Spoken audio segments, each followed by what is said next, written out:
Legal shifts and regulatory pressures in the ERP space, the new tech laws of 2026, and the digital transformation mistakes that CFOs often make. Those are just a few of the topics we'll cover here in episode 256 of Transformation Ground Control.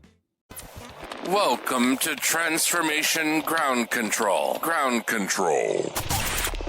The podcast that covers everything related to digital transformation. This podcast features technology agnostic and international discussions related to digital strategy, software selection, implementation, change management, business process optimization, and everything else you need to know to make your digital transformation project successful.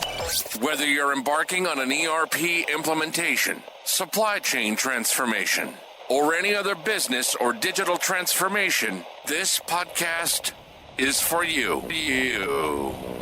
Now, here's your host, Eric Kimberling. 5, 4, 3, 2, 1.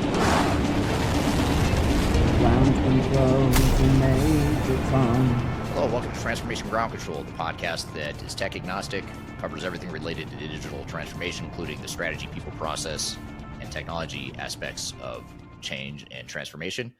Thank you for being here today, whether you're going through an ERP or an AI or a CRM or any other sort of digital transformation project. This podcast is for you, and we're going to cover all the things in this podcast that we think you need to know and will be interested in hearing as it relates to your digital transformation. My name is Eric Kimberling. I'm the CEO of Third Stage Consulting. We're an independent tech agnostic consulting provider that helps clients throughout the world manage their digital transformation initiatives. We also help them ensure that they de-risk those projects and maximize the value of their investments in technology. Joining me, as always, is our co-host, Darian Chwialkowski. Darian, thanks for being here. Yeah, thanks for having me. I'm excited for today's episode. Yeah, we've got a lot of interesting stuff we're going to cover here today in our second episode of 2026, and some very forward-thinking, looking to the future, looking to the rest of this year, and looking past 2026 types of issues or topics we're going to cover here today. First of all, we're going to get into some questions we've received on social media. We'll get to some of those questions from the mailbag, so to speak, on social media. And then we'll get into some of our newsworthy topics. We're going to talk about how Texas is set to create a council to monitor certain uses of AI. We're going to talk about the new tech laws of 2026. And then later in the show, speaking of laws, we're going to have Marcus Harris, who's an attorney, a software attorney. He's going to be joining us on the show to talk about legal shifts, regulatory pressures, and the future of cloud ERP. We'll talk about some of the emerging legal and regulatory trends and shifts that are changing that you should be aware of if you're an enterprise tech buyer and or a leader for digital transformation. And then finally, later in the show, we will talk about the digital transformation and ERP mistakes that CFOs make and the ones you want to avoid. So we'll talk about that later today as well. So before we get to all that, Darian, what are some of the social media questions you have for us today? Yeah, some good questions today. The first one is, Eric, for all of these ERP failures, has there ever been any calculations on what the cost would be if they didn't do it? Yeah, so in other words, the cost of doing nothing, how does that compare to the cost of I failure? would assume that's what he's asking. Yeah, that's a great question. I mean, typically when we put together a business case for our clients as part of their strategy and evaluation process and just the overall planning process, we do look at the cost of doing nothing. You know, what is this costing you to not upgrade your technology? And then we also look at what is the cost benefit of potentially investing in technology. And so, you know, you have to look at it from a risk adjusted perspective. We typically, when we put together our business cases, we don't assume or hope for the best. We don't assume that things are going to be perfect, but we do assume that an organization is going to do the right things to avoid failure.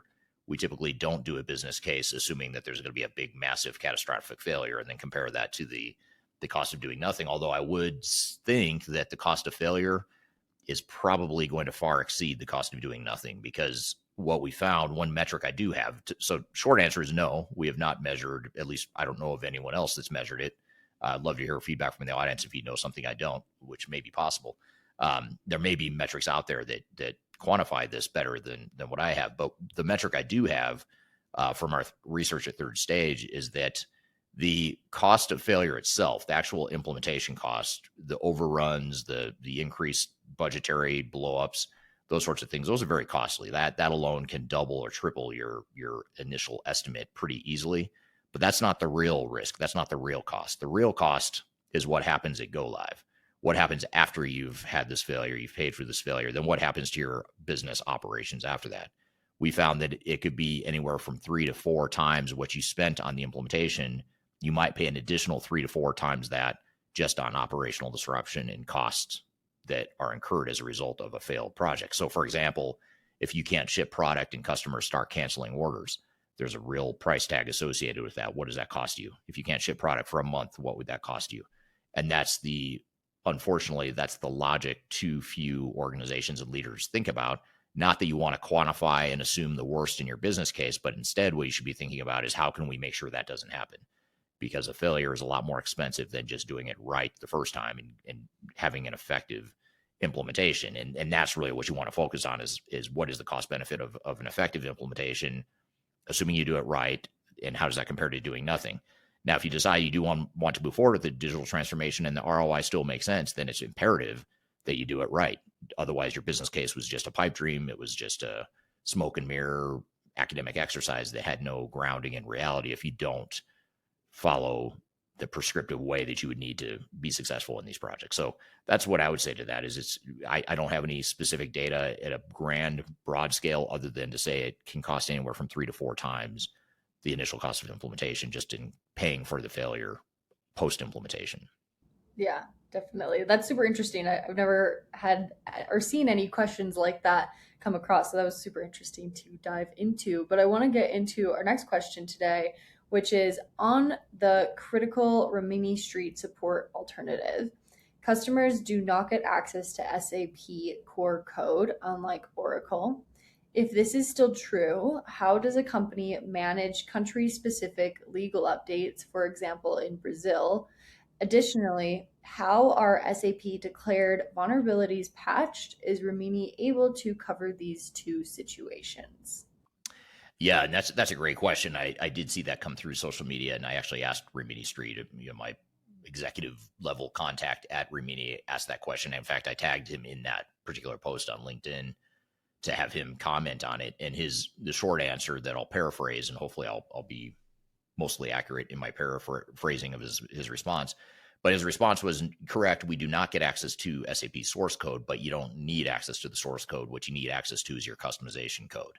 So if you've customized anything, that's what they can manage and they can help you fix. The source code itself is very stable, especially if you're using ECC or R3. Those products have been around forever.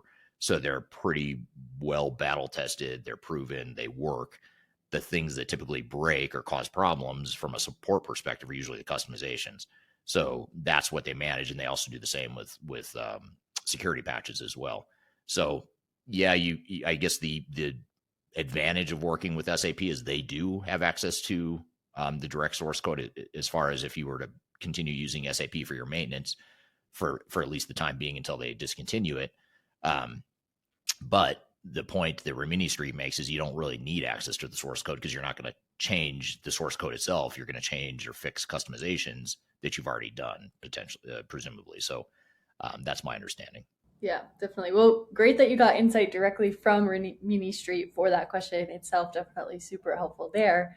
But I want to switch gears here and get into more what's happening in 2026 with AI or any laws or anything like that that's kind of going on. We have a couple different articles for this today. The first one is about Texas specifically and how they're creating an AI council. So Texas just passed a law to create an AI advisory council. This is an aggressive regulation and it's not enforcement heavy. It's a signal. The state is formalizing AI oversight without actually restricting much of anything yet. The council's job is to study how AI is used inside state agencies, surface risks, and recommend future guardrails if needed. No penalties, no reinforcement, no private sector clampdown. That's by design. And this feels like governments are doing what a lot of enterprises are doing right now, forming AI councils, because not having governance feels risky when no one's quite sure exactly what the rules should be yet. And it's a way to look proactive without locking into decisions that might be wrong a year from now. It quietly normalizes the idea that AI needs oversight before anyone defines what good oversight actually is. So, really, this article is saying that in Texas, it's not about controlling AI today, it's about buying time and creating a formal place to learn, advisory first, enforcement later, maybe. Eric, with all of this, what does an advisory body like this turn into in real regulation, and what triggers that shift? It's interesting to hear all these different states that have their own way of tackling AI. I know the US federal government recently issued an order that states can't, for the time being anyway, they can't, individual states in the United States can't issue their own legal restrictions on AI. It has to be at the federal level. But it makes you wonder if every state in the United States is issuing their own guidance or doing their own boards, AI boards. And then you look at every country in the world, the 200 plus countries in the world doing their own thing with AI. How do you navigate that? At some point, we've all got to come together and have sort of a common understanding of how AI is going to look and work in our society as a whole, across the world. But to answer your question more directly, I don't know at what point we shift from committees and investigative understanding into let's put rules and regulations and laws in place. I see why the governments throughout the world are doing this, and not just in Texas, but not just in the United States, but other parts of the world as well. A lot of the markets we operate in, like Europe and Middle East and Asia Pacific, we're seeing a lot of the same things in those countries as well, where some of those countries are investigating and trying to explore what AI should look like in the future. And I think it's a valid concern and question, because AI, more than any other technology we've ever seen in human history, is going to be more disruptive. I think we as a society were afraid of robots. We were afraid of computers. We've been afraid of technology in the past, but AI just feels different. It feels like it just has more of it just is going to be more impactful. Whether it's positive or negative or both is yet to be determined. And I think that's what governments are trying to understand. So the short answer is I don't know. I don't know at what point or how we shift from AI committees into more heavy-handed oversight and regulation. We're going to talk about that in the enterprise tech space in general with Marcus here in just a few moments, not focused on AI necessarily, but more focused on just enterprise tech in general. But that is a good question that I think I'd have to punt on that and say, let's come back to that question in the future, because we'll probably know more in the coming months. For sure. And just for CIOs and CFOs that are reading these different articles that are coming out, what signals this when shaping internal AI governance for their companies today? Yeah, I think now that's a different story. But at the company level, I think you do have to have AI governance and a deliberate strategy for how you're going to use AI. There's a lot of hype around it right now at the leadership level, especially within boardrooms. We hear about a lot. Investors are interested in seeing how their portfolio companies are using AI, because presumably it's going to make them more profitable, more effective, more able to potentially reduce headcounts, et cetera, et cetera.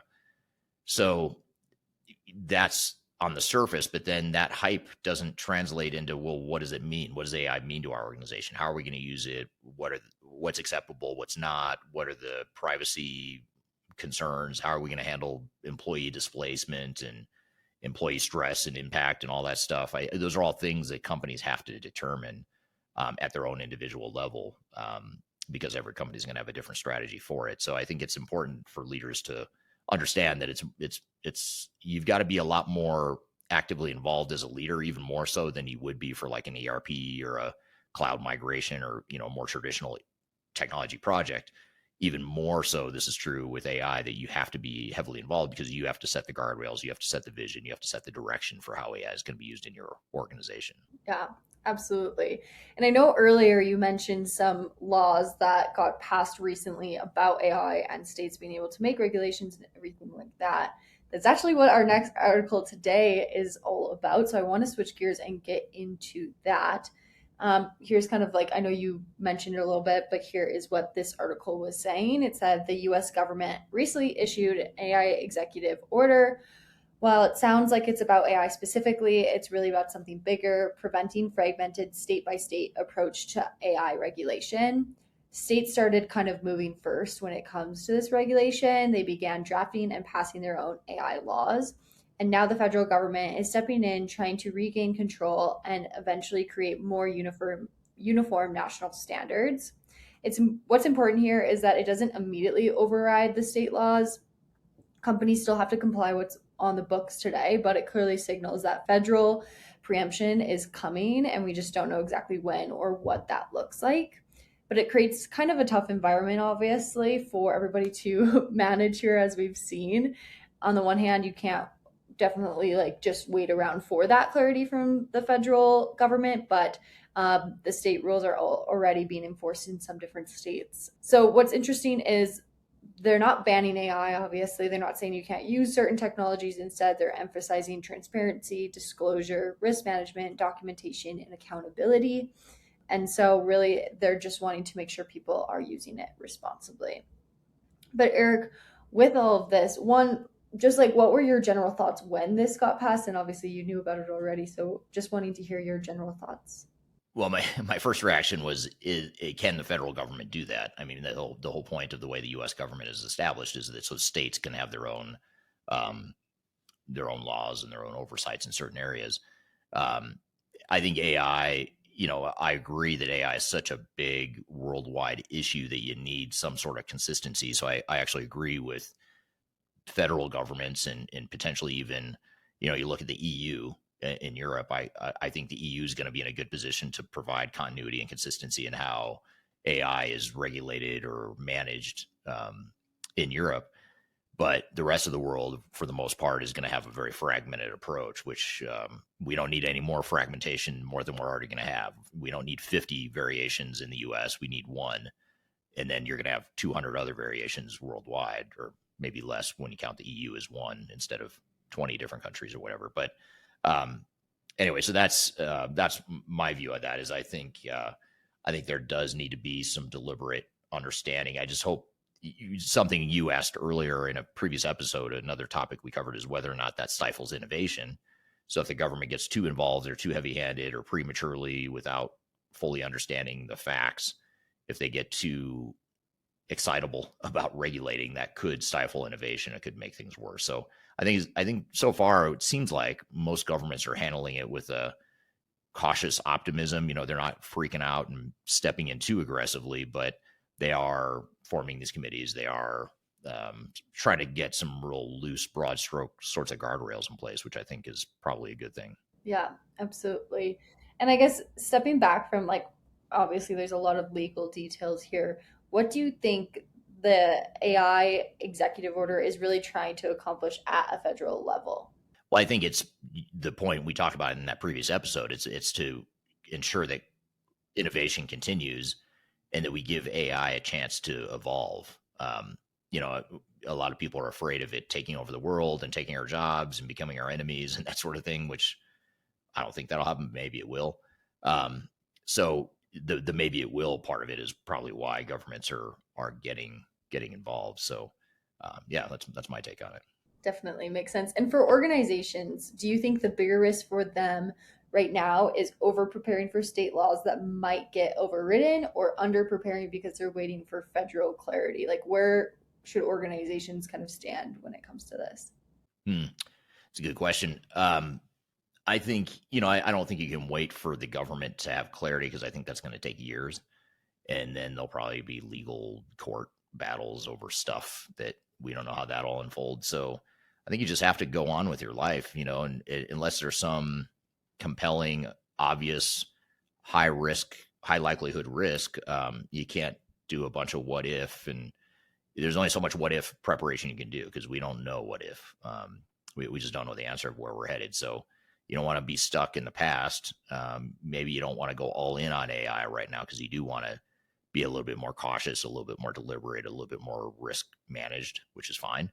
So I'd say going at an incremental, moderate pace is probably suitable for AI, knowing that there's a possibility it could all get overridden by some law in the future. But I think we're years away from that, and you have a business to run in the meantime.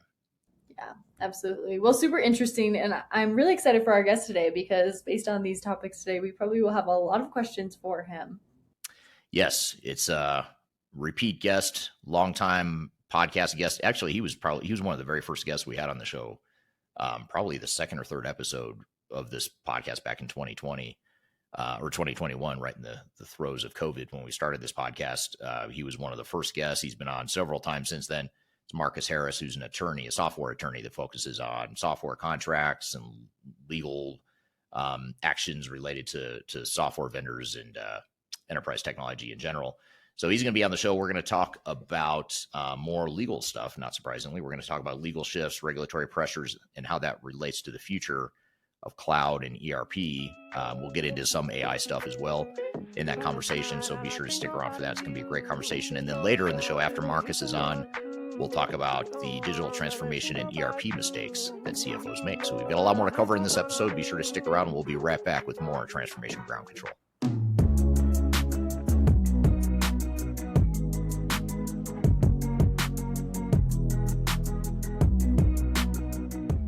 I want to share a little bit of information about Third Stage Consulting and who we are. Third Stage Consulting Group is an independent, technology agnostic provider of consulting services to help clients through their digital transformations. We help with digital strategy and software selection, as well as implementation planning. And during implementation, we provide services related to program management, organizational change, business process improvement, as well as enterprise architecture. These are just some of the services we provide. We have offices in North America as well as Europe and Asia Pacific. So if you'd like to learn more, I encourage you to check out our resource center, which includes a number of resources that will help you through your digital transformation, and you can access that for free using the QR code here or the links below. You can also reach out to me directly if you'd like to discuss your digital transformation and brainstorm ideas on how to improve where you're headed on your journey. The last thing you want to have happen is for your digital transformation to end up in court.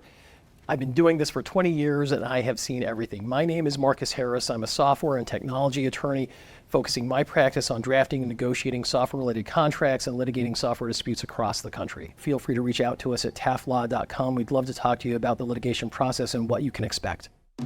Sometimes all I think about is you. Late nights in the middle of June. He waves been freaking me out. Can't make you happier now. Sometimes all I think about is you. Hello, welcome back to Transformation Ground Control, episode number 256. My name is Eric Kimberling. I'm the CEO of Third Stage Consulting. We're an independent, tech agnostic, and client-side digital transformation consulting provider. You can learn more about us at thirdstage-consulting.com. You can also reach out to me if you'd like to learn about how we can help you de-risk your project, plan for a successful project, and execute a project. Or if you are having a troubled digital transformation, we can help you recover that and get it back on track. So be sure to reach out if you'd like to learn more about us. And speaking of risk and legal stuff, as we were talking about before the break, our next guest is an exciting one that I love having on the show. It's Marcus Harris, who is a software attorney. We're going to talk with him about the legal changing of winds, or the wind shifts as it relates to legal stuff and regulatory actions throughout the world. And we're going to talk about what that means to you as leaders of digital transformations and in the enterprise tech space in general. So all that being said, Marcus Harris, thanks for joining the show today. Yeah, well, good. Once again, I'm glad to be here. And, I think, my frequency really goes to the topics that you're talking about. And it's just right in my practice area, my interest area. And I think you're one of the few, if not only, technology agnostic consulting firms that is putting out this kind of content. And I think it's a real benefit to the community, to the users. And I mean, from an educational standpoint, it's really, it's helpful to people. And I'm glad to be a part of it in a small way. Yeah, likewise. Yeah, glad to collaborate with you again on yet another episode. This is probably at least the 6th or 7th time you've been on this podcast over the last few years. And you do the same. You put out a lot of content. If you don't follow Marcus, be sure to follow him on LinkedIn. He's got a YouTube channel as well. He puts out a lot of great content, video content in particular. But before we dive into the questions that I have for you, Marcus, tell us a little bit about yourself and what you do at Taft and just sort of your upbringing in the enterprise tech space.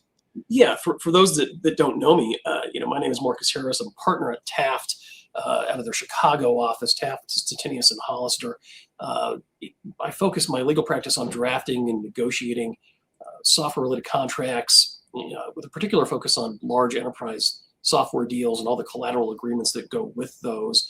And I've developed a real sweet spot in litigating these types of disputes when they go sideways. I mean, depending on the study that you look at, digital transformations, ERP implementation projects fail at, anywhere from 70, 75% percent of the time, and I think it depends on how you define failure, but there's certainly a lot there that comes across my desk, and we're involved on a virtually daily basis with either negotiating these contracts, litigating them, and we litigate against everybody, SAP, Oracle, Infor, all the names that you heard of, and a lot of the second, third tier names that you may not be as familiar with. But that's what I do, and like Eric said, I've got we put out a lot of content from an educational standpoint, and it's something I hope your users check out and they find value from. Yeah, absolutely. And the topic we want to talk about here today is really an interesting one. And you and I were talking before we went live here today for this interview about how this is a pretty, it's a new topic. It's emerging. You and I don't have all the answers because it's such a new thing. And we're starting to see little smoke signals of things that might be coming in the future, in the not too distant future, and things that are emerging in this space. So this is not based on our typical conversations that you and I have had in the past around the current law as it stands today, around a specific lawsuit or lessons from lawsuits. This is more anticipating what might happen from a regulatory perspective worldwide. And there's a couple instances we're going to dive into in here in just a second that potentially foreshadow what might happen in this industry. But I'd love to hear from the audience too. I have two questions for the audience before we get going here, though.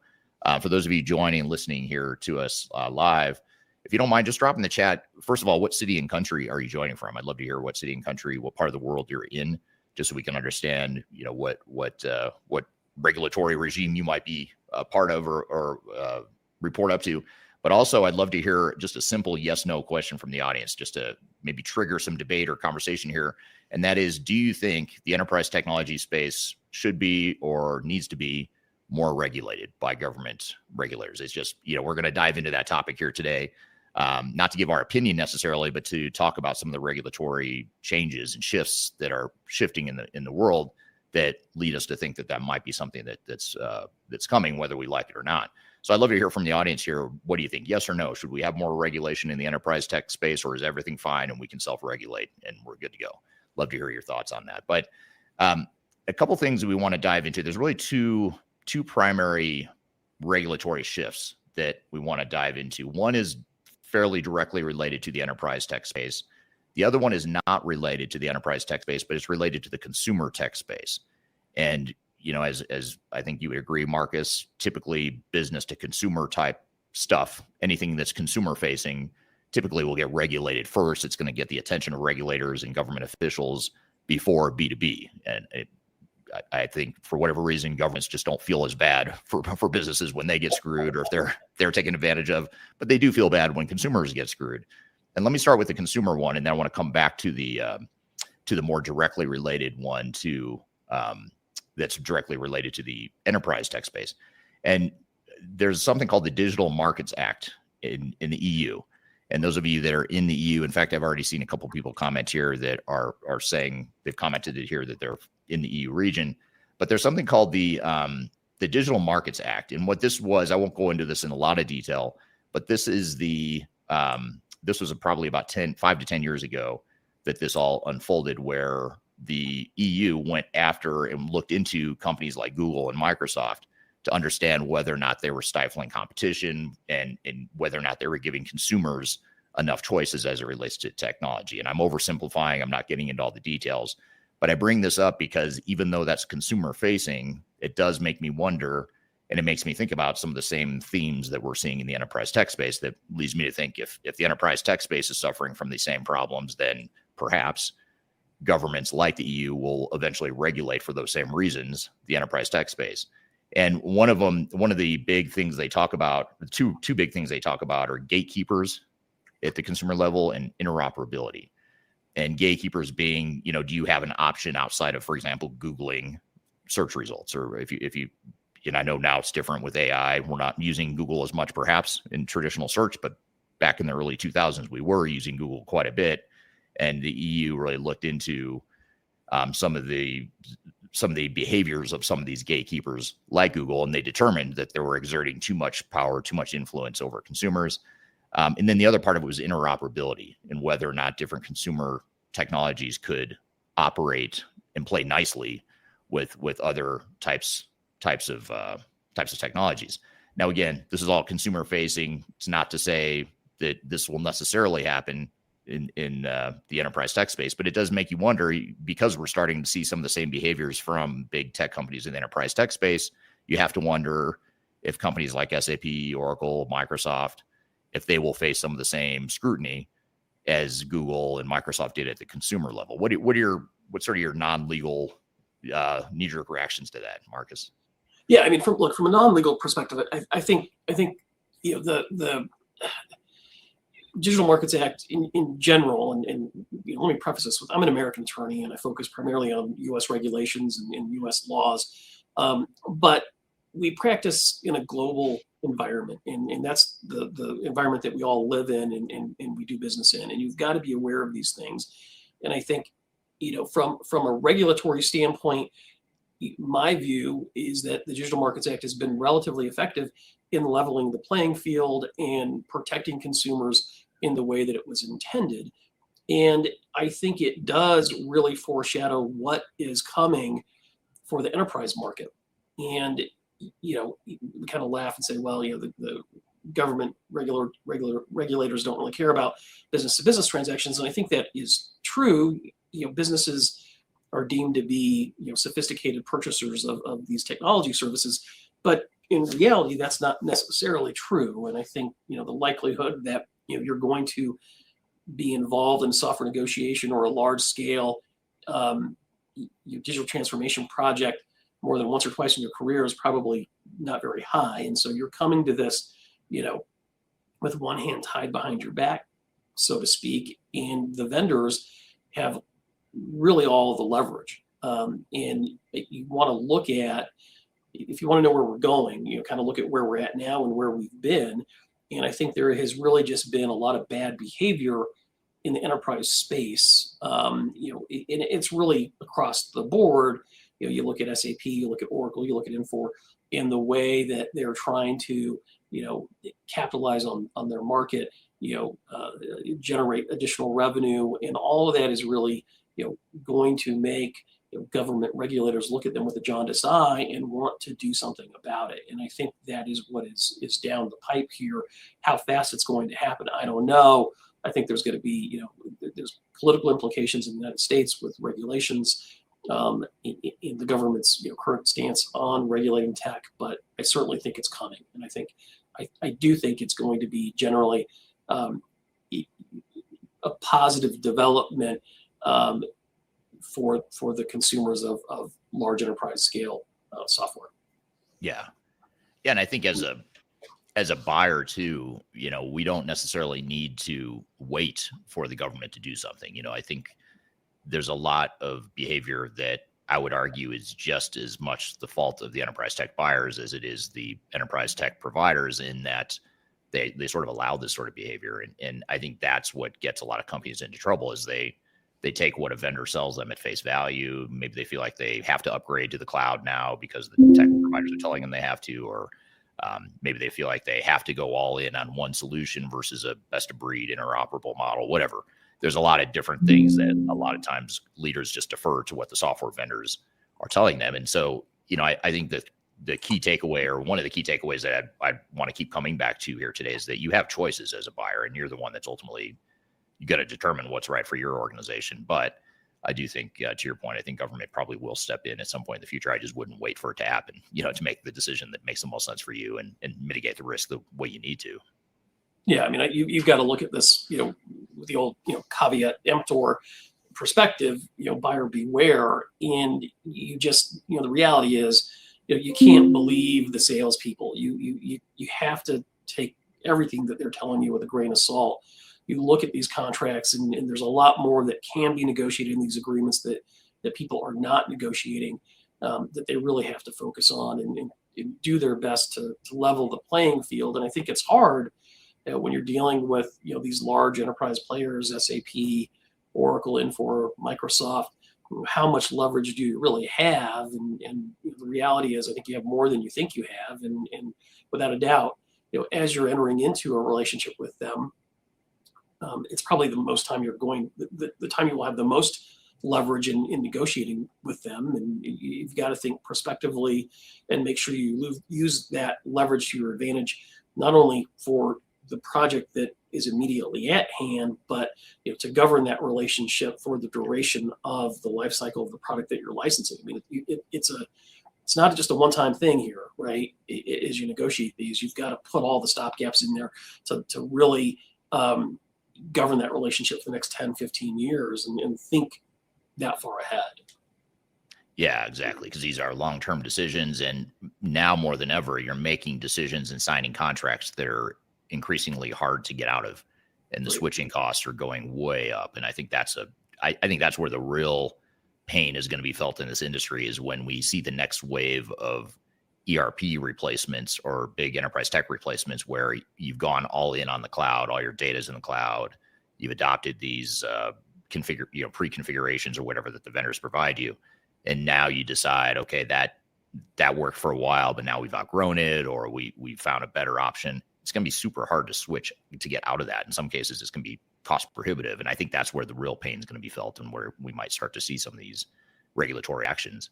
Yeah, I think that's right, and I think that's very much by design right now, right? I mean, there's incredible pressure, and a lot of times, I think they coerce their customers into transitioning from on-prem to cloud, or doing some sort of a major upgrade, which really isn't an upgrade at all, and they're utilizing every contractual trick and pain point that they have in those contracts to their advantage to get you to a revenue generating point. If you're pushing back on upgrading, you're pushing back on moving to the cloud, they have to find a way to generate additional revenue for you, and they're going to use that contract to their advantage. And that can be through audits, through termination rights, transition assistance, whatever it is, they will find a way to create a revenue generating event from you. And I think that is the kind of bad coercive behavior that people are going to look at and would drive government agencies towards kind of trying to implement some sort of a regulatory framework with that. Yeah, absolutely. Well, I want to get to a few audience comments here. We've got D. Smith on YouTube joining from the Netherlands, part of the EU, obviously. So this is right up your alley and more directly related to you, some of the stuff we're going to talk about here today.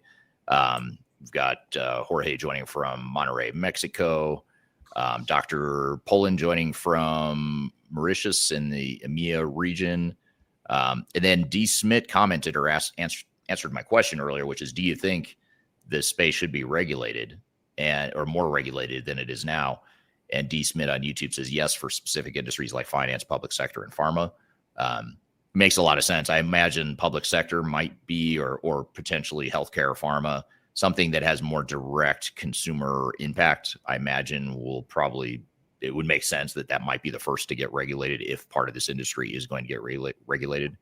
And then I think from there, the dominoes continue to fall potentially, once you start in a certain industry.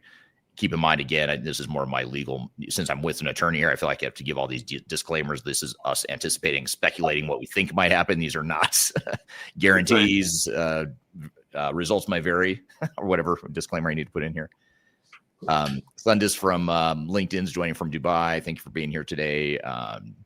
Jacob Mass on YouTube joining from South Africa. We've got Zablon joining from Kenya. Thanks for being here. Hello, Sanjay on YouTube. Thank you for being here. Ken's joining from North Carolina. We've got Barry on LinkedIn joining from Panama, and Craig on LinkedIn joining from South Africa. So good South African representation today as well. Just a comment here from D. Smith on YouTube. D. Smith says, true story. Coming from SAP myself, I know that it's all about the numbers. And with the 20/80 rule, the 80% of sales reps would overpromise and underdeliver. I tend to agree with that. I think that's unfortunate reality of human behavior. You do what you need to do to get a sale done. And if it means hiding some of the risks or glossing over some of the details, then that's what you do. I'm not saying it's okay, but that is what oftentimes happens there. And I think that's part of the behavior, especially when you're talking about these big multi-million-dollar contracts. That's the type of behavior I think that leads to potential regulation, or it leads to, at the very least, regulators taking a look at this and looking under the hood of how does this industry work and what needs to change in it. one thing I want to do is shift gears a little bit, Marcus, and show this other. I'm actually going to share my screen really quickly just for part of this conversation here. And the reason I want to do this is just to show you this report. It's really interesting, and I know Marcus has seen it as well, but just for the audience's take here, this is the cloud services market investigation in the UK. This is a report that was published middle of last year in the UK. And what happened here is in the UK, the CMA, I believe it's called the Consumer Market, right here, the Competition and Markets Authority, a regulatory body within the UK government, went in to investigate the cloud market, basically, and really focusing on hyperscalers, looking at AWS, Google, Azure, with Microsoft, and just looking at the power and the influence and the level of competition amongst these really big providers. And the really interesting thing here that they talk about is that they talk about the nature of competition in cloud services markets. They talk about how basically the competition or the market share is heavily concentrated with a small handful of hyperscalers. I don't think they use the word hyperscaler in here, but that's kind of what we refer to them as. But you can see that they focus on Microsoft, AWS, and Google and looking at their market share. And basically, to make a long story short, they've identified these three providers as companies that have a massive amount of control and power in the market. And when you get down to their conclusions, and they haven't yet given any sort of prescriptive recommendations, but that's forthcoming here in 2026. They say in this report that in 2026 they'll come forward with some recommendations of what to do about it. But essentially, what they say here is this sentence right here I want to highlight, because they talk about market concentration, which is particularly high in the case of infrastructure as a service, which is essentially these cloud providers. Barriers to entry and expansion are features that have enabled each of the two largest providers, Microsoft and AWS, to hold significant unilateral market power in the cloud services markets and to earn returns above the cost of their capital over a sustained period. Now, I don't think earning returns above the cost of capital is necessarily a bad thing. They have to make a profit. They have to get a return on capital. But I think the more important part here is that they're saying the unilateral market power. And that's where they're going here, is looking at, are there too high of barriers to entry? Are there possibilities for other competitive options in the space?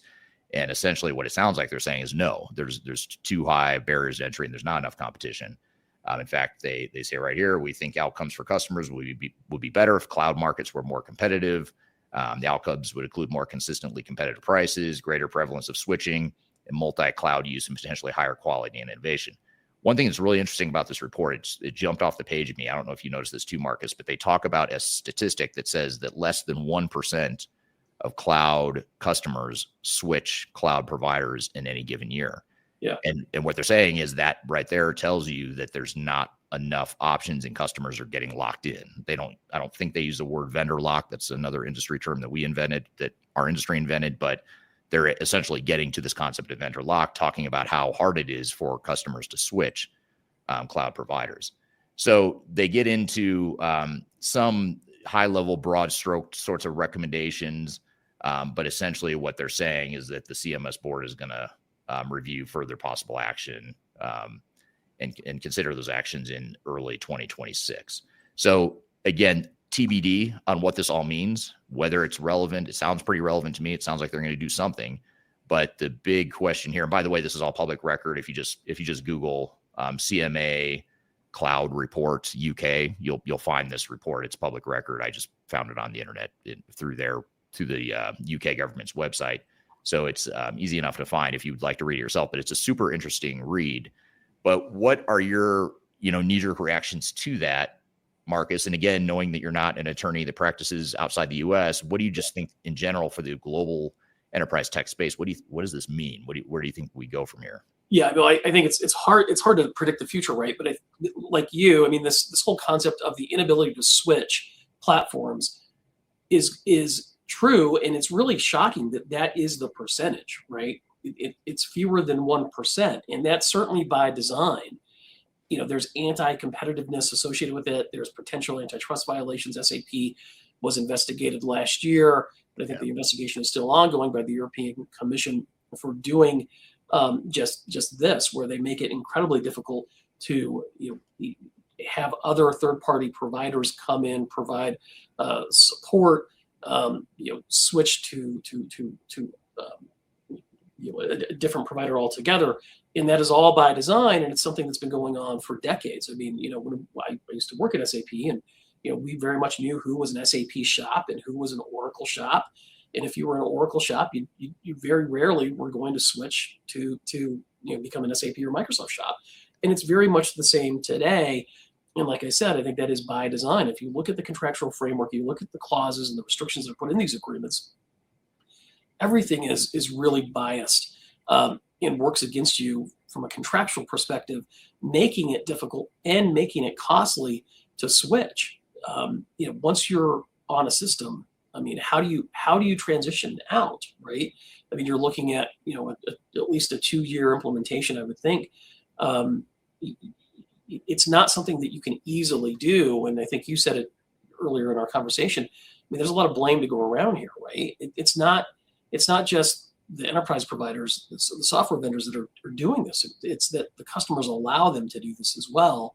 And I think if you don't regulate yourself, then the government's going to do it for you at some point. And from my perspective, I mean, I think I would rather do it ourselves. And how do you do that? Well, I think you've got to push back on these onerous contract provisions. You've got to use the consultants, the legal resources that are available to you when you're getting into these relationships to make sure that you are protected, and to make sure you've got the flexibility to do with that software platform what you want to in a way that serves your business. And it's all about obtaining as much flexibility as you can,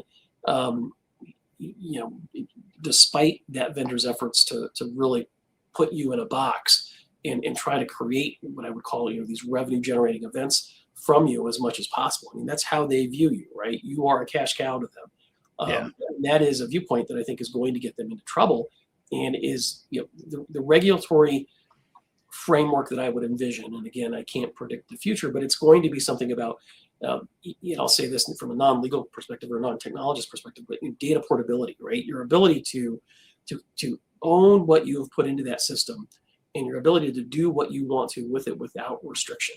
Your ability to use third-party products to interface with that software system without creating revenue-generating events that are unreasonable, and to have some level of transparency into the licensing metrics. I mean, you look at the way that SAP's contracts are structured now, you need a lawyer to look at that. And we usually have more than one just looking at that contract. I mean, they're very complicated.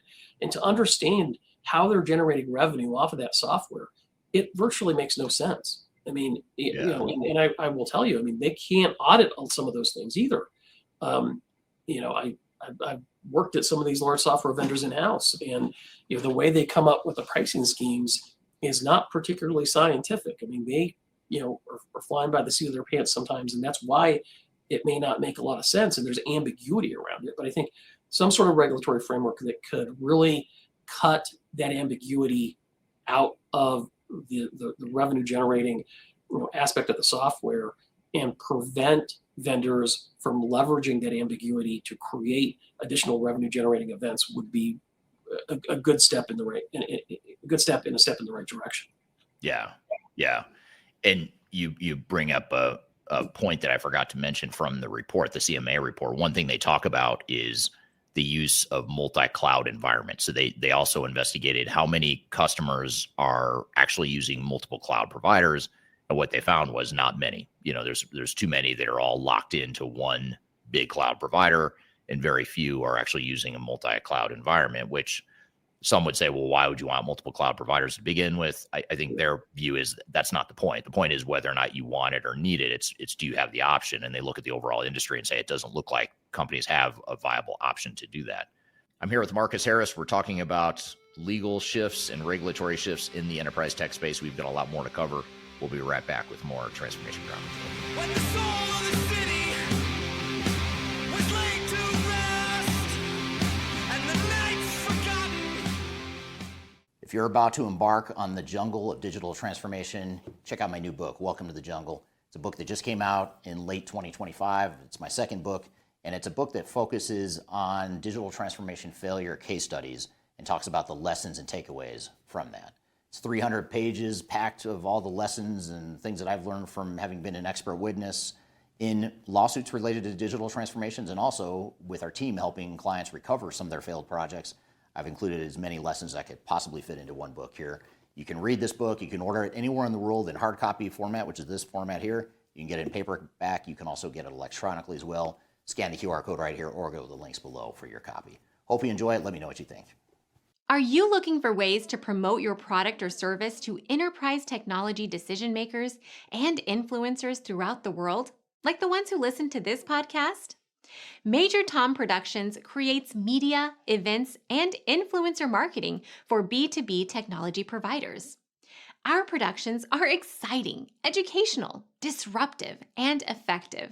Most importantly, they create results. Our content is unlike any other in this industry, engaging, influential, and trusted by technology buyers and influencers throughout the world.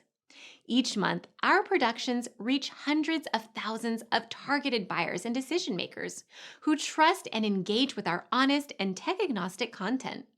With long-tail viral results and engagement with our content, Major Tom Productions provides a way to reach your target market and create awareness, calls to action, and a connection with potential customers. So collaborate with us today. Learn how we can feature your product or service on podcasts such as Transformation Ground Control, Journey to S/4HANA, and Journey to Dynamics 365. We can also feature your brand on our YouTube channel called Digital Transformation with Eric Kimberling, which boasts over 100,000 subscribers and over 2 million video views per year.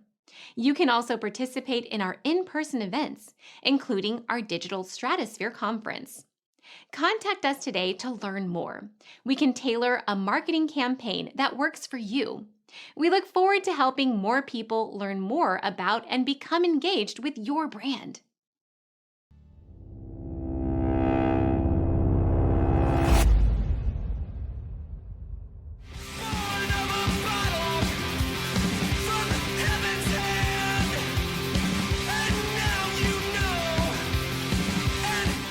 Hello, welcome back to Transformation Ground Control, episode number 256. My name is Eric Kimberling here at Darian and Chwialkowski. You can find new episodes of this show every Wednesday at transformationgroundcontrol.com. The show is sponsored by Third Stage Consulting and produced by Major Tom Productions. And if you'd like to learn more about either Third Stage and or Major Tom Productions, be sure to check out our contact information below. We're here with Marcus Harris. We're talking about legal shifts in the enterprise tech space. Let's jump back into the conversation. Another thing that you kind of you led into Barry on LinkedIn, who's coming in hot today, saying the quiet part out loud.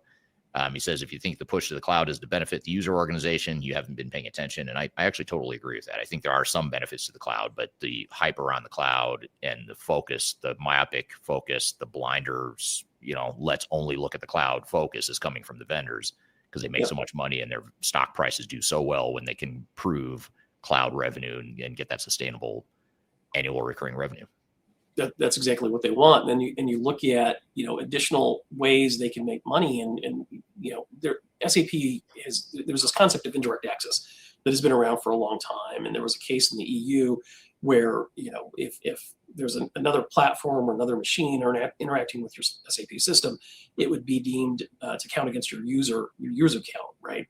Now, that concept is pretty well established. And in reality, that makes a lot of sense to me, the way that those contracts were structured and are structured. But what SAP is trying to do today is create another revenue generating event where if you're trying to access your data in that system to train an AI model or an AI tool that is not an SAP AI tool, they want to extract as much revenue from you as they possibly can for you to do that. And where's the value add?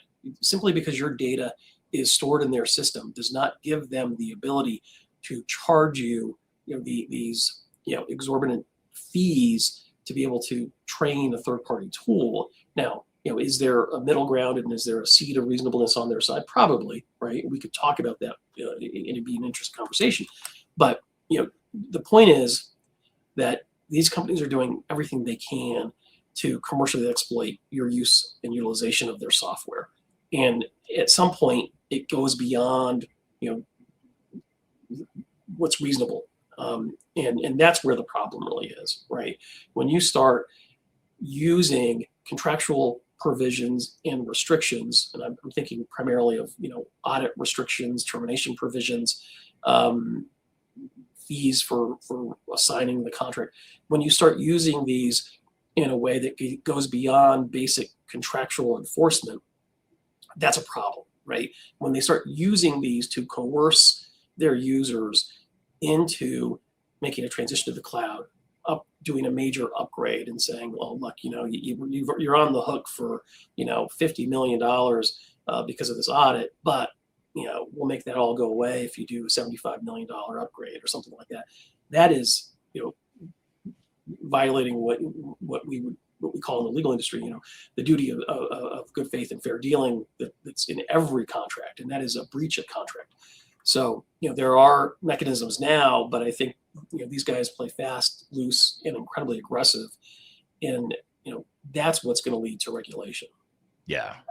Now, how about the fact you alluded to this just a moment ago, and I want to dive into a little bit more, but if a lot of vendors are doing this, and you could argue, if I'm a vendor and I could argue that I'm not doing anything wrong, this is industry standard, this is just how the industry operates.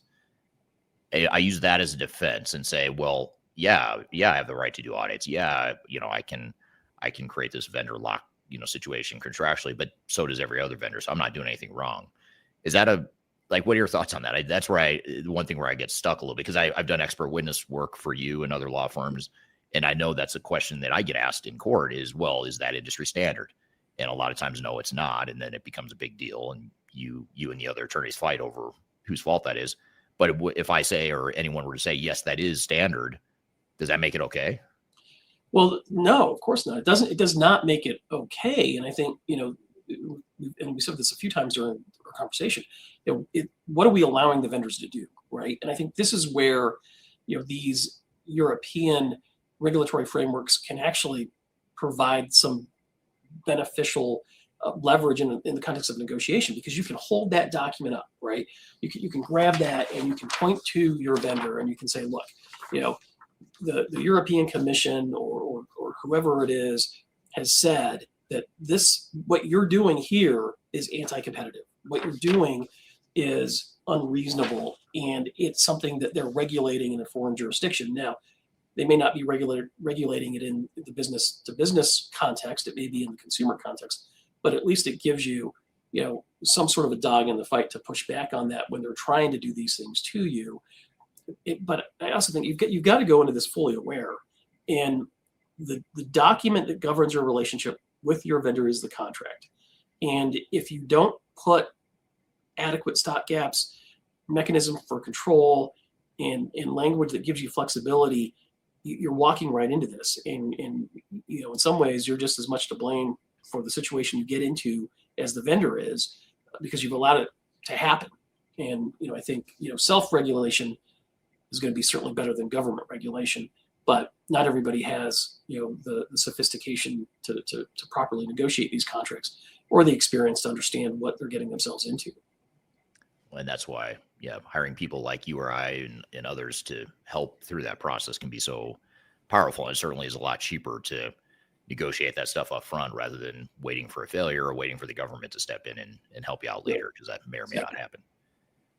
So you talked about, you started to talk about audits, audit behavior. And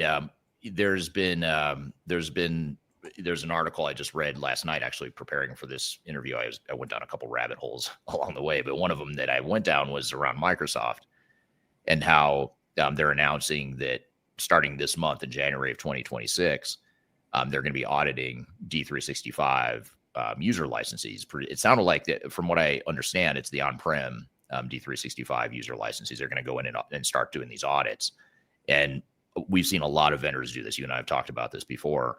I know I've seen it from SAP. I've seen it from Oracle, certainly Microsoft. We've seen it from IFS. We've seen it from Infor. Yeah. I don't know that I haven't seen this I can't think of any vendors where I haven't seen this, at least of the ones that started off on-prem and are now making this push to the cloud. a lot of these vendors are saying, hey, we come in, we do an audit, and by the way, you owe us $2 million for all the licenses you've been using illegally or, outside your contract for the last 10 years. So you either pay us the $2 million or here's a better idea, upgrade to our cloud solution and we'll make it all go away. And so I guess we see it a lot, and it's crazy. It's crazy behavior, even though they legally, contractually have the right to do that. It's just, I guess that maybe it's not a legal issue, it's an ethical issue. What are your thoughts on that? Like, how do we navigate that reality in our industry? Yeah, and look, you've got to have clarity on the front end, and I keep saying this, but it's true. And you've got to be able to anticipate what's going to happen. And you're not just negotiating a contract for today, but you're negotiating a contract that governs that relationship for the next 5, 6, 7 or more years.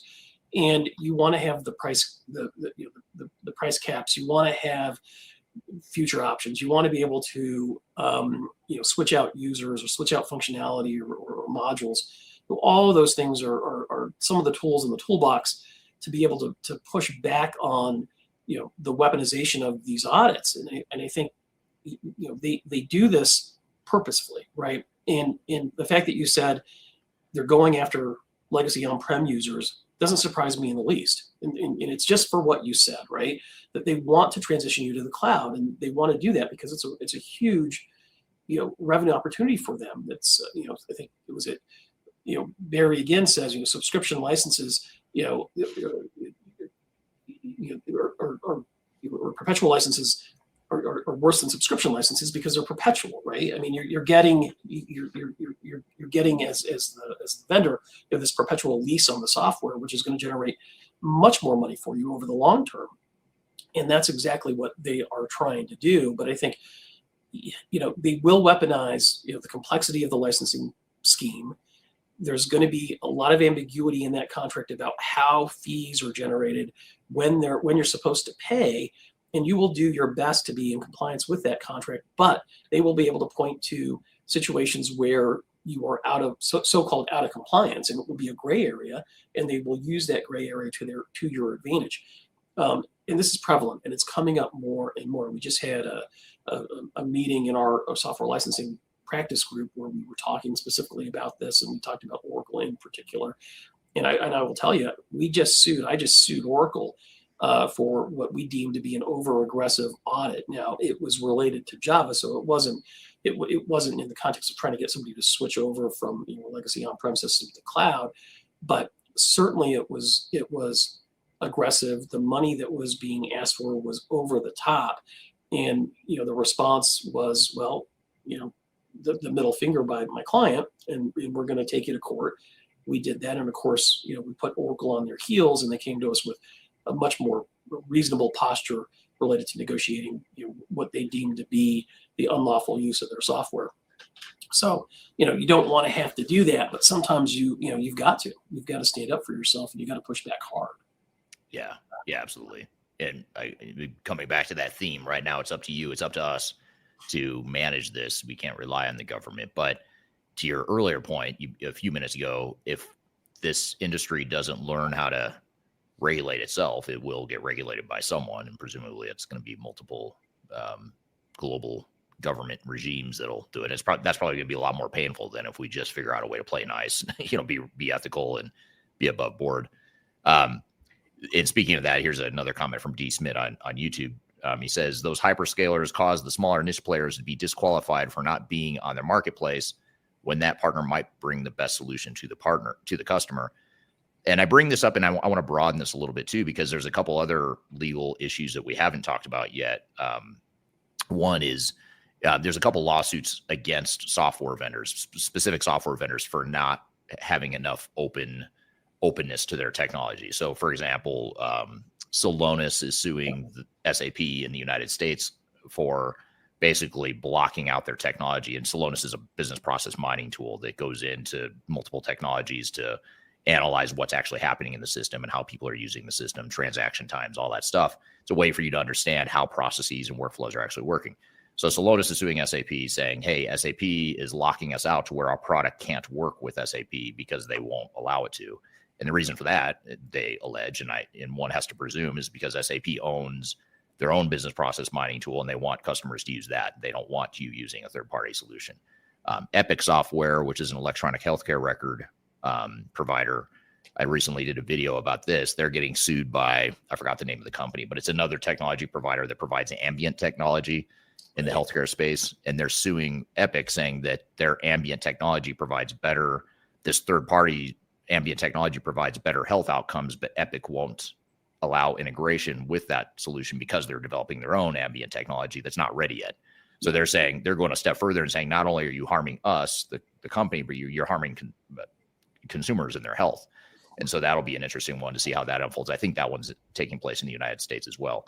So we're starting to see legal action against these software providers, basically demanding openness, interoperability, and we're starting to see more vendors provide it, despite all the vendors that aren't. We're starting to see companies like Boomi has become a big deal because they provide interoperability. They provide integration between systems. Palantir, Rapid, even QAD, the traditional ERP vendor, is now shifting gears and saying we're more of an AI interoperability software provider, not an ERP provider. So some companies are riding that wave of what consumers want, but others are resisting it and trying to block, kind of stop it from happening. So I don't know what any thoughts on that, Marcus, just in the way that are software providers obligated to provide openness and options and transparency and that sort of thing? Well, to answer that question, simply no, they're not necessarily, right? But I think they open themselves up to these types of criticisms, these types of lawsuits. I did a video on the Celonis SAP lawsuit not that long ago, and I think that's a classic example of where the problem is, right? It's not because the Celonis technology was bad or it introduced some vulnerabilities into the SAP system. It was solely because SAP wanted their own customers to use the SAP functionality that was similar to the Celonis functionality, and they were going to make the Celonis functionality prohibitively expensive. And that's just unfair, right? That is unreasonable. Now, if you've got a reasonable basis for charging a reasonable fee to utilize a third-party product, that's one thing. But to do it only because you've got an anti-competitive, activity that you're trying to engage in, that should be taken to court. That should be illegal. And I think companies that are doing that need to tread very carefully. And the whole benefit of these platforms like Salesforce or these open platforms is that all these niche players can come in and make the totality of that system better. And that's a hard nut to crack for some of these vendors that have these massively closed systems. They don't want to do it.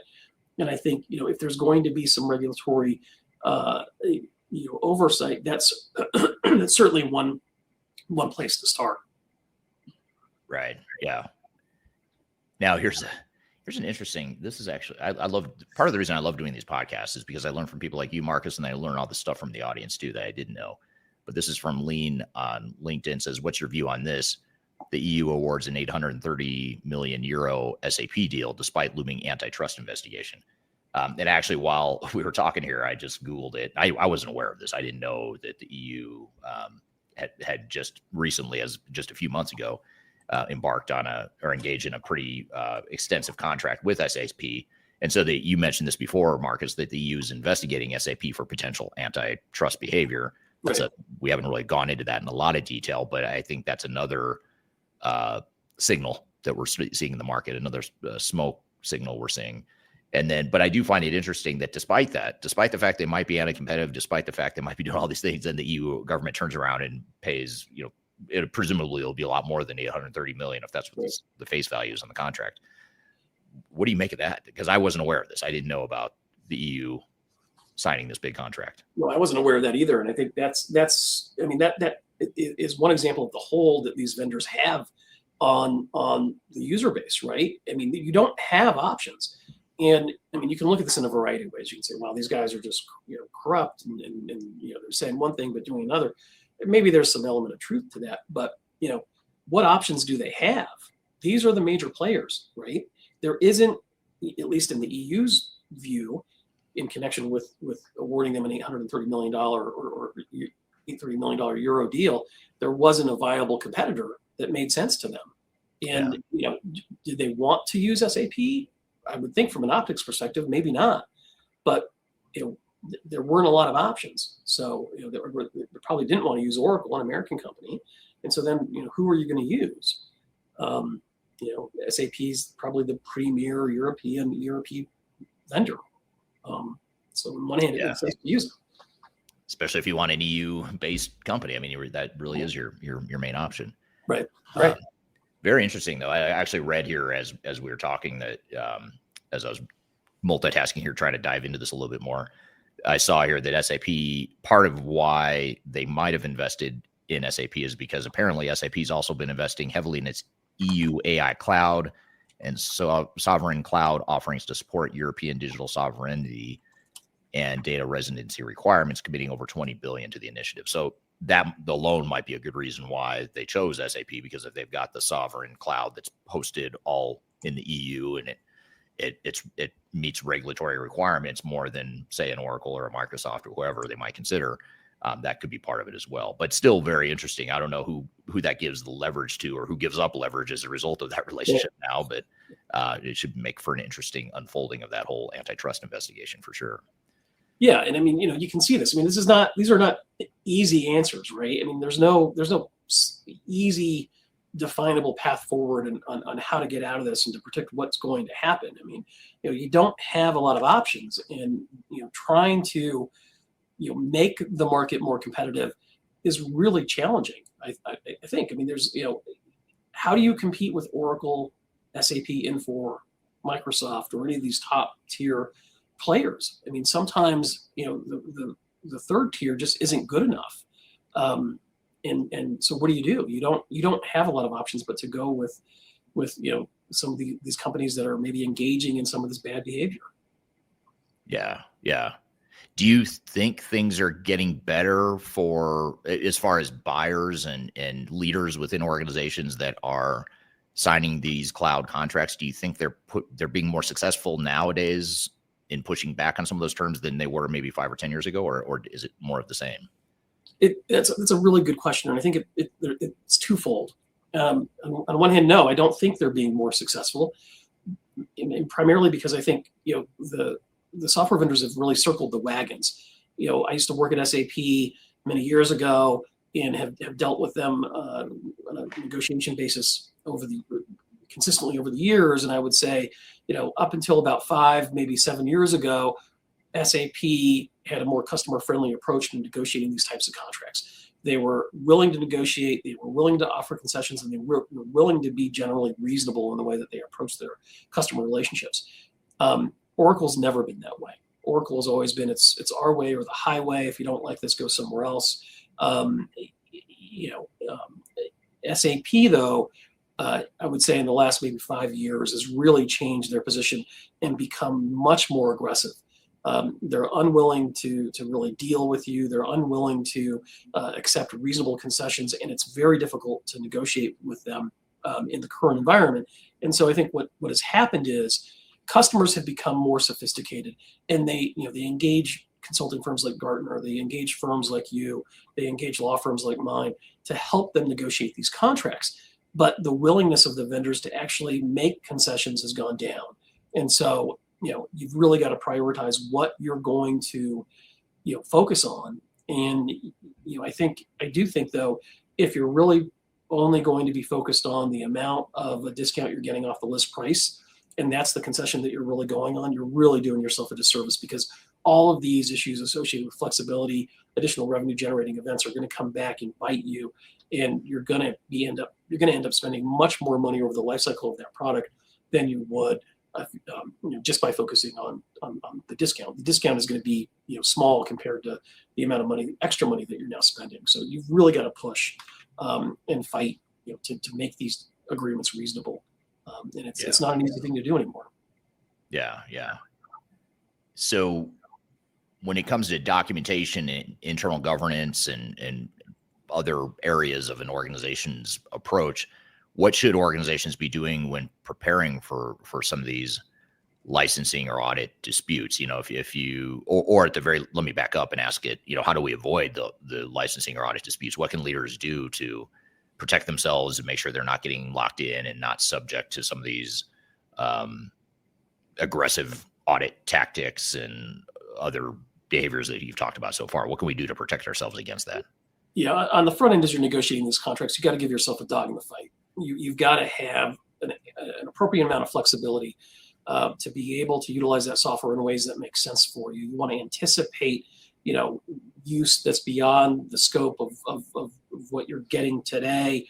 Whether that's through the ability to buy additional software, additional seats because you need them to leverage any future discounts that you've got if you're going to buy additional seats, the ability to trade out modules. It's all about this kind of flexibility without generating additional revenue for the vendor. If you can do that, you're going to minimize their leverage against you. Having some insight into how that software is licensed, how the vendor is making money off of that particular license metric is going to help you. A lot of times it's ambiguous. Now, what we will do if we're in the throes of an audit is, we want to really conduct a self-audit.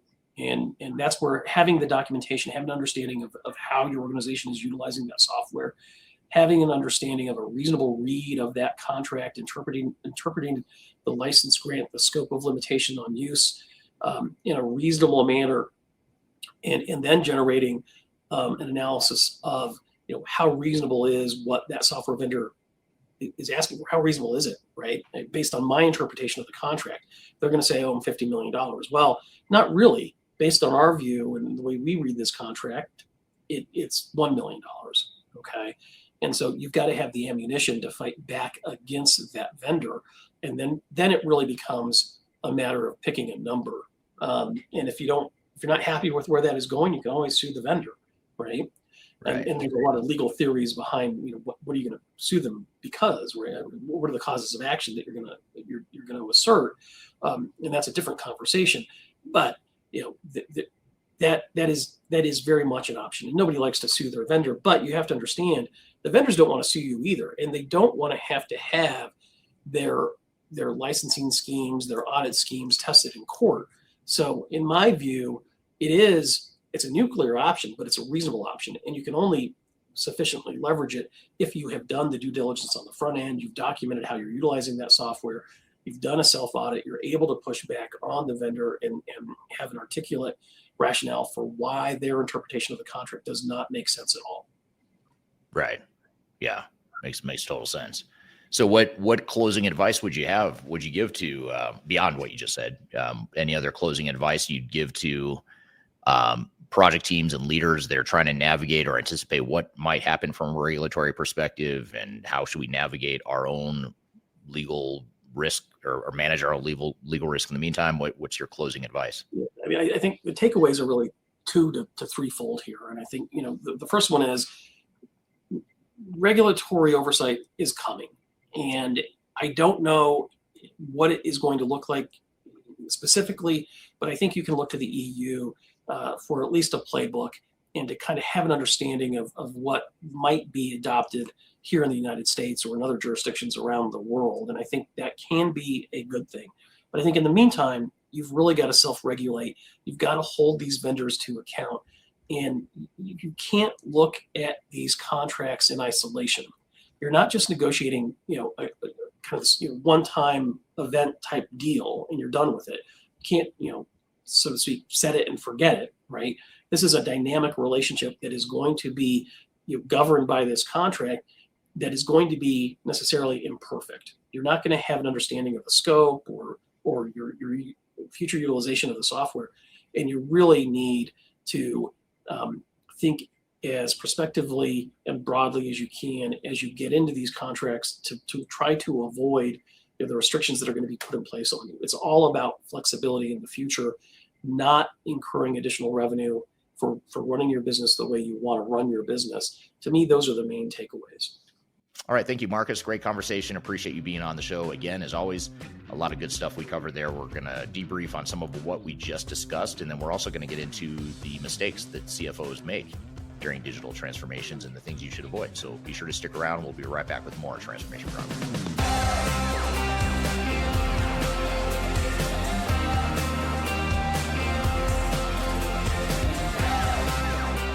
I'm Greg Benton. I'm the Chief Strategy Officer with Third Stage Consulting.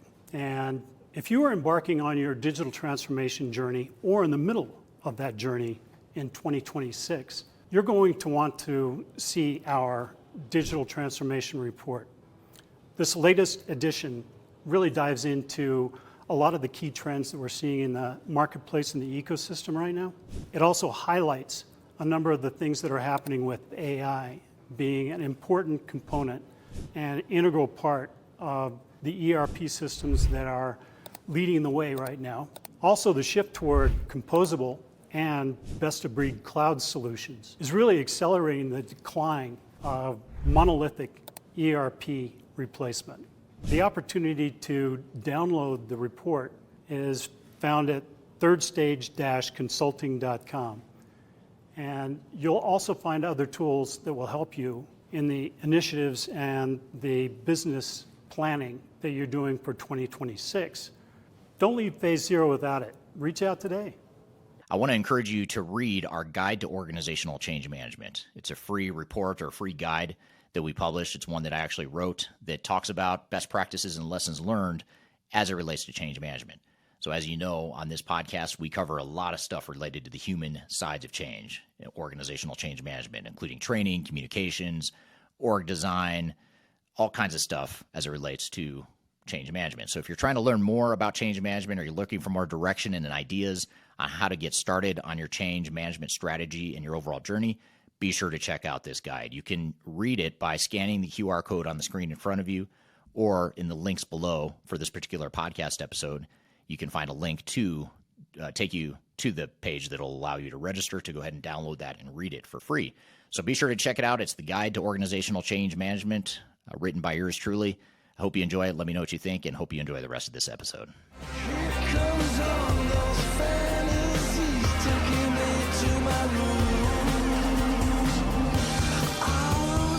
Hello, welcome back to Transformation Ground Control, episode number 256. My name is Eric Kimberling here with Darian Chwialkowski. And Darian, we just had Marcus on the show to talk about some of the legal and regulatory changes in the enterprise tech space. What were some of your thoughts, questions, and takeaways from that conversation?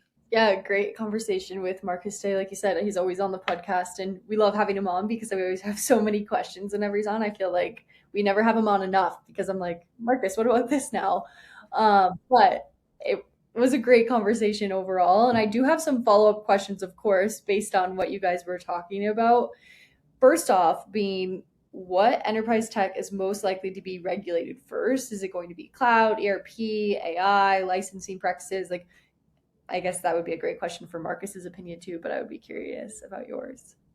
It's a good question. I actually, as you were saying it, the one that jumped out at me was AI. I mean, I think despite what we just talked about with Marcus, the fact that cloud and ERP and, some of the behaviors of enterprise tech providers in general are leading us to think that there might be more regulation in the future, and there probably will be, but I think that might get overshadowed by the hype and the concern around AI. So actually all the stuff we just talked about with Marcus, there's a chance all that could take a back seat or become secondary to the concerns around AI, or I guess for the more aggressive governments that want to go all in on the whole enterprise tech regulation side of things, they might decide to do both or to do all the above.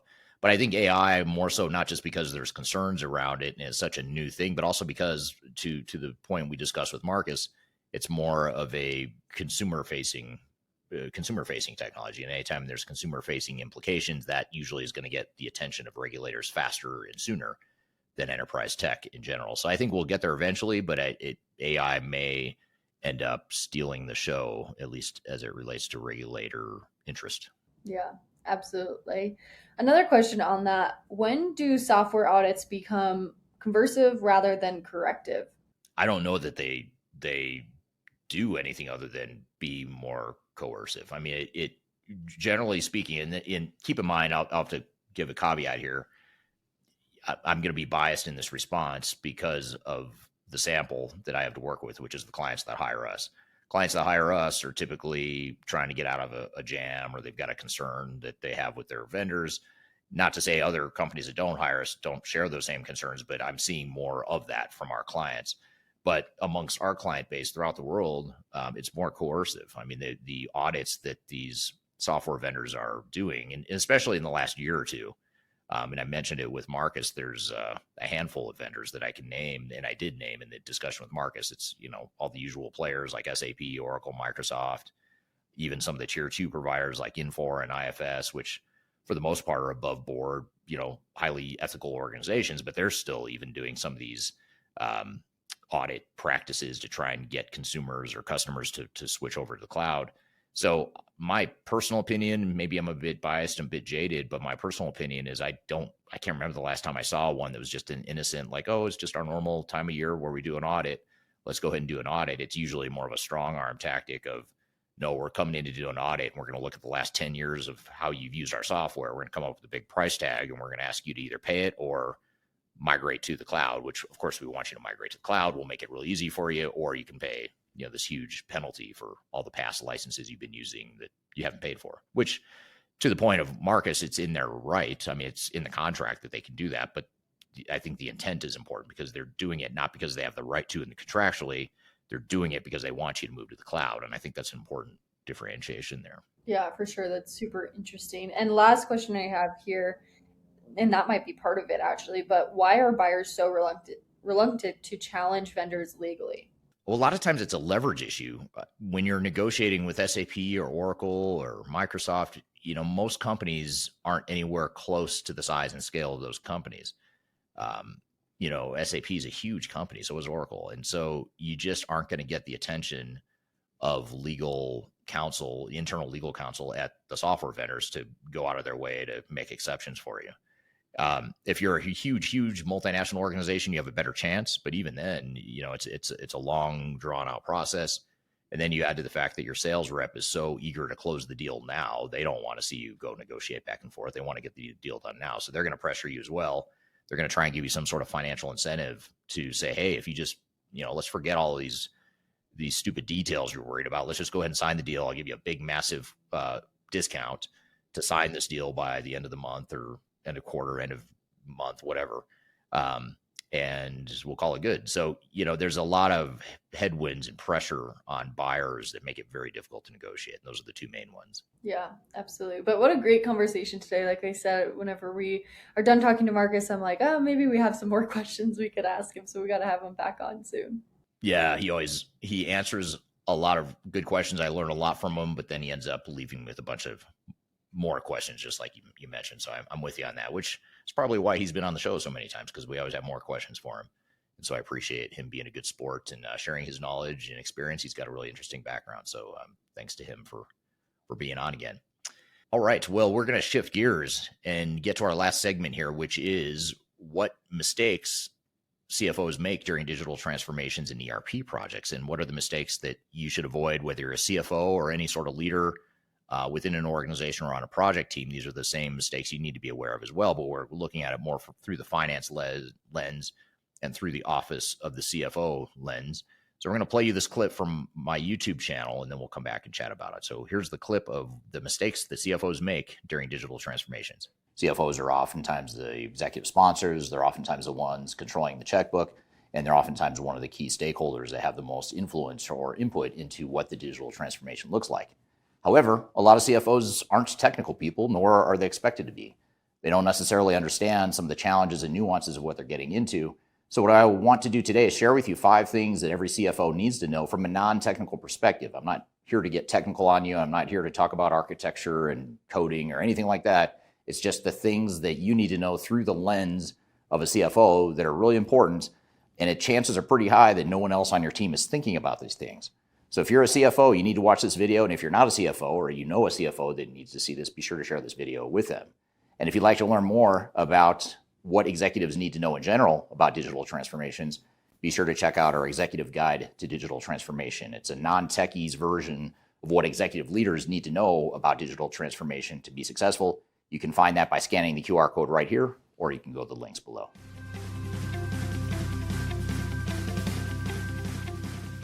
The first things that CFOs need to know about digital transformation before starting is that digital transformation does not necessarily mean ERP software.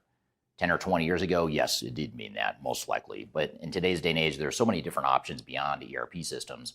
Not only that, and this is a point I'll come back to later in the video, but ERP systems are riskier than ever. There's a higher risk of cost overruns, a higher risk of failure, higher operational disruption, a lot of factors that have always been issues, but they've become even more prevalent here in today's day and age. So it's important to recognize that you don't necessarily need to rip out and replace your entire back office ERP system to embark on a financial transformation. If what you're looking for is better visibility into data and better reporting and better period end close results, faster period end closes, it doesn't necessarily mean you need to replace your entire ERP system. It could be that your back office legacy systems are fine, the transactions might be tracking data fine, but for whatever reason, the financial side of things is not working. It's not connected. It's not giving you the information you need. Maybe the reporting is limited. Maybe you don't have the flexibility to get real-time dashboards and things that you may want to run your business. So one of the biggest mistakes CFOs make is they think, well, I want better visibility into the business so that I can make better decisions and do a better job as a CFO. That's understandable, but it's also important to recognize that ERP systems are not necessarily the answer. It could be, but it could also mean that you look at other alternatives using your current ERP system as the foundation, and then looking at other, for example, financial reporting tools. There's products like OneStream that is almost like what Hyperion used to be. It's a financial consolidation reporting, financial reporting type of system. Even Oracle, who bought Hyperion, now has their own enterprise performance management tools that can stand alone or be part of the overall Oracle suite. And those are just two examples. There's a lot of different examples I could give you of standalone financial transformation or financial reporting solutions that may or may not require an entire ERP system. So the key thing here is to make sure you look at all of your options, all of your alternatives, assess the current data and the current systems you have. And if the data is there, but you're just having trouble getting information and making sense of that data, then it may be that you don't need a new ERP system. You need another financial tool to sit on top of that ERP system.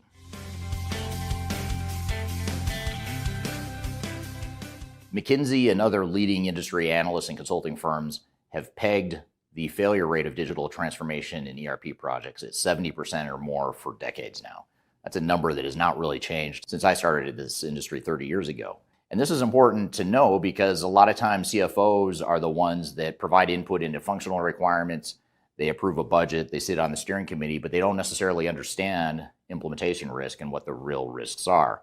So I won't go into all the different risks you might experience in a digital transformation, but I do encourage you to check out my YouTube channel to learn more about what some of those risks are, why projects fail, and look at some of the case studies that I have on my YouTube channel of different companies that have failed in their implementations, and you'll start to see a lot of the same patterns. And a lot of times that implementation risk revolves around a few root causes, one being unrealistic expectations. Too often organizations expect that the implementation is going to go faster and cheaper than it really will. The second thing is internal misalignment. The team's not on the same page. They don't have clarity of what the purpose of the project is. They don't have a clear decision-making set of criteria. And then the third is that software vendors oftentimes will take control of your project. And that sounds good in theory because we want the experts to do what they're good at, but at the end of the day, it's your business and no outside third party is going to make those decisions or should be making those decisions for you. So a lot of times those are the root causes of what caused some of the other symptoms that companies experience, which then creates a domino effect that leads to failure, which is why so many organizations fail.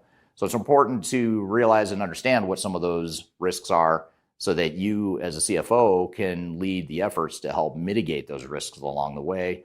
And this is where your skill set as a skeptical and risk-focused person can come in handy in a digital transformation.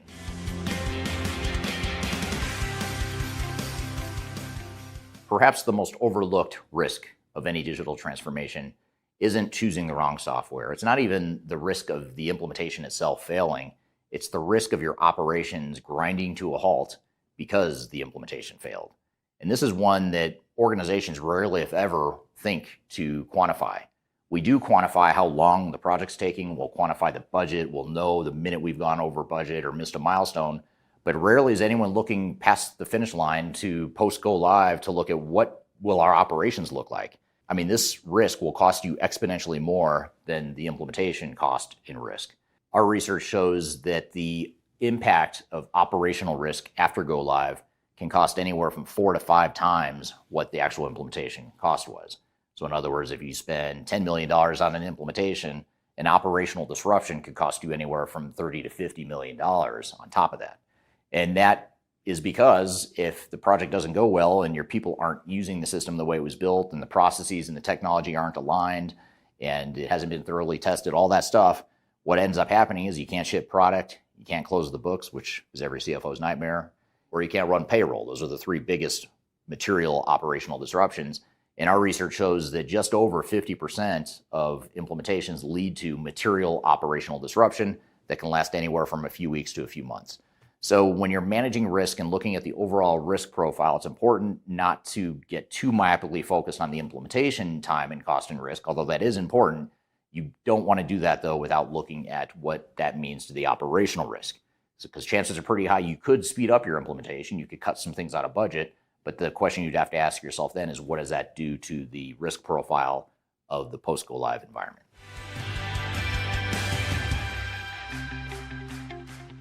Another dimension of digital transformation that is oftentimes overlooked is the financial impact that the acquisition of new software has on your balance sheet and your profit and loss statement, but mainly your balance sheet. We talked about implementation cost, operational costs, and operational risks and how that might affect your overall cost and spending profile. But what's lesser understood is the fact that most organizations that are investing in cloud solutions are shifting from a situation where they have a capital expenditure and a capital investment in on-premise systems that they've fully depreciated in many cases, and there's just a small incremental ongoing maintenance cost associated with that. Now they're shifting from that model to a lower CapEx and a higher OpEx cost. So the operating expenditures are higher year over year, and those OpEx costs are likely to go up. They're not likely to stay the same or go down. In fact, it's almost impossible that they will unless you negotiate some kind of crazy deal after the fact. Chances are pretty high it's going to escalate more than you'd like. So this is a balance sheet and a profitability issue that CFOs need to be aware of. And you do have to ask yourself through the lens of the CFO, is that the right investment for your business? When you've got a fully depreciated asset over here that's still delivering value, you have to ask yourself, is it worth the increase in operating expenses over here? Or is there a way to reduce or minimize the amount of operating expenses over here so that we don't have to materially increase our IT spend year over year? Now, of course, this all comes down to business case, comes down to the ROI, it comes down to the business value you might actually get out of the investment in whatever direction you go, but it is important to understand and look at it through the lens of balance sheet and P&L as well.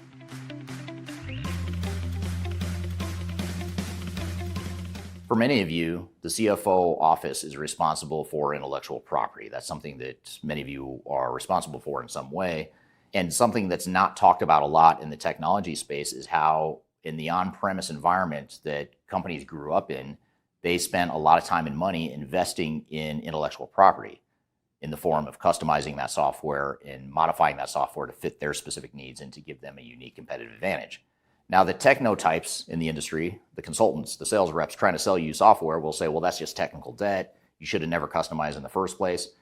Set that aside because there might be some truth to that, but there's probably a lot of misinformation behind that too, because chances are pretty high that you modified the software because there was a real material business need that makes you more competitive and more unique to your customers, and it gives you an advantage. So the question you have to ask is, are we willing to water down that intellectual property, that competitive advantage in the name of moving to a more vanilla cloud standard solution that has a lot less flexibility? And even if you can customize a software or change it to fit your business needs, you're going to have to reinvest that money to do it again. Now, again, the techno-types, the consultants, the sales reps are going to tell you, well, you've got technical debt you need to get rid of. You want to be future-proof. That's just marketing nonsense. Ignore it. Look at it from an objective, non-emotional perspective, like CFOs are typically good at, and look at what the ROI is and whether or not it's really worth potentially watering down that competitive advantage that you once had, and whether it's worth abandoning the intellectual property that you spent years developing.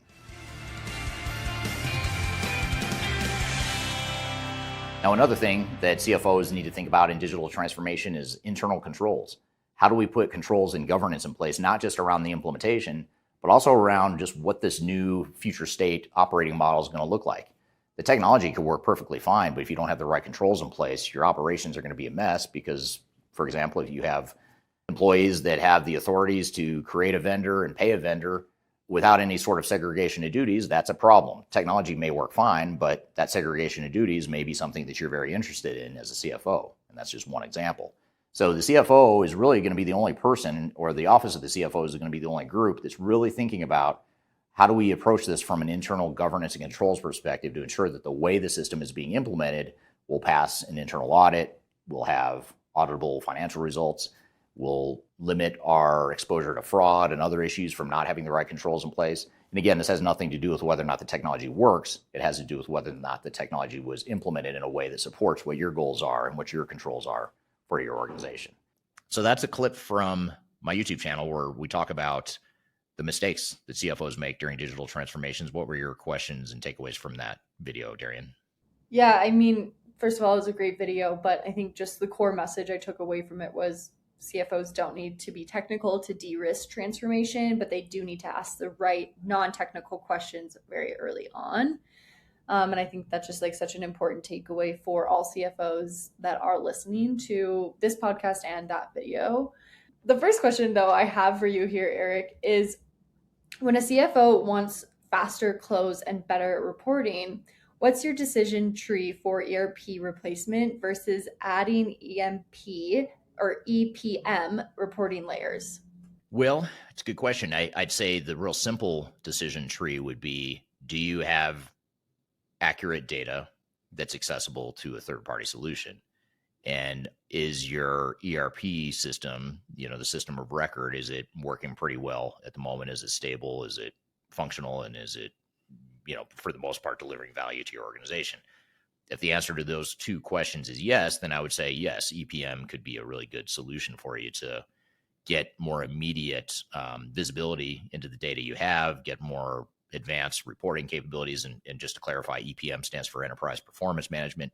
So it's sort of like, it's not just financial reporting, like profit and loss statements and balance sheets, cash flow statements, things like that. It's more getting deeper into more deeper analytics and information about how your business runs and the real-time situation of your company.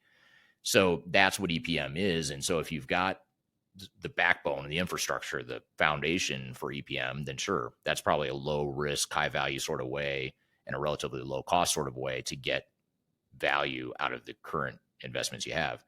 Now, if the answer to those two questions I mentioned are no, you don't have good data, and no, you don't have a stable and working high value system of record, then chances are pretty high you're going to have to think about replacing some or all of your back office systems first, and then potentially look at EPM as an add-on or extension of that. So those are the two main questions I'd ask is, do you have a functioning back office system that also has point number two, which is accurate data, and you feel pretty confident in the data you have in those systems? If the issue is you just can't get the data out of the systems and the reporting kind of sucks, but overall the data's there, then yeah, an EPM could be a great option. But if not, it may be a deeper issue that you've got to address. Yeah, absolutely. That makes sense. And last question to kind of follow up and wrap it up here. What are the most common symptoms that get blamed on ERP when the real issue is either data, process, governance, or anything else? ERP gets blamed all the time for it seems like a majority of issues. It sucks because I can't get the data I need, or it sucks because maybe I wasn't trained in that system, or it's not a good system because it doesn't do exactly what I want it to do. So I think ERP systems get an unfair share of the blame when there's potentially other issues at hand. More often than not, when we go into a company and we're evaluating a company, helping them figure out what their strategy to go forward is, a lot of times their problem statement they come to us with is, hey, third stage, I want you to help us figure out how to replace our current ERP system. And the first question we always ask and dive into is why. Not to be belligerent or stubborn or to, be difficult, but just to understand why is it? Why do you think you need a new ERP system? And a lot of times, I don't know if it's a majority or not, but I'd say it's probably close to half the time. It's you peel back the layers of the onion, you find it's not really your ERP systems that are a problem. The current system you have is actually fine, but you haven't trained people. The data is a mess because you haven't cleaned it up. You didn't migrate it right. You don't have the right data governance in place. You don't have the right workflows. You haven't turned on these modules. You own these modules over here. You haven't even turned them on yet. You haven't even implemented them. People are creating spreadsheets outside the system because they don't understand how it works. Stuff like that. I mean, sometimes that is the fault of ERP, but more often than not, or a lot of the time, substantial amount of time, it's something other than the ERP system itself. And if you rush to just replace that ERP system in that same environment, you're going to be unhappy with your current ERP system. It's a lot like relationships, friendships or romantic relationships. If you're not happy with yourself, you're probably not going to be happy with your partner, and you're going to cycle through partners and just continue to be unhappy, thinking that they're the problem when maybe you're the problem. I mean, it's sort of the same thing with ERP. You have to look at, well, what is the real problem? Is it the technology, or is there something deeper within that you've got to fix? And too often it's something deeper. Yeah, absolutely. And I feel like that's a core message that we repeat over and over again on this podcast. Yes, minus the relationship advice that I'm giving there. The other stuff, yes, of course. But well, I don't know, maybe that too. yeah, no, that's outside the scope of this podcast, but someone else can handle that much better than I can. But well, that's good stuff. Well, thanks for those great questions and all the great content you've added here today, Darian. And thanks to the audience for the great questions as well. Thank you to Marcus Harris for being here. Really appreciate that. And thank you all for listening and watching. Be sure to share this with anyone you think might enjoy the podcast or benefit from it. You can see all the past episodes of the show at transformationgroundcontrol.com. And of course, if you'd like to learn more about how we can help you, if you'd like to just bounce ideas off of me and as it relates to your project and things you might be struggling with or questions you might have, we're tech agnostic. We're fully unaffiliated with software vendors, but we know the software vendors and the technologies really well. We do this every day for a living, so we'd be happy to bounce around ideas with you. My contact information is below if you'd like to reach out. So regardless, whether you reach out to me or not, I look forward to seeing you next week on the next episode of Transformation Ground Control. I hope you have a great week in the meantime, and we'll see you all soon. Take care. Ground control.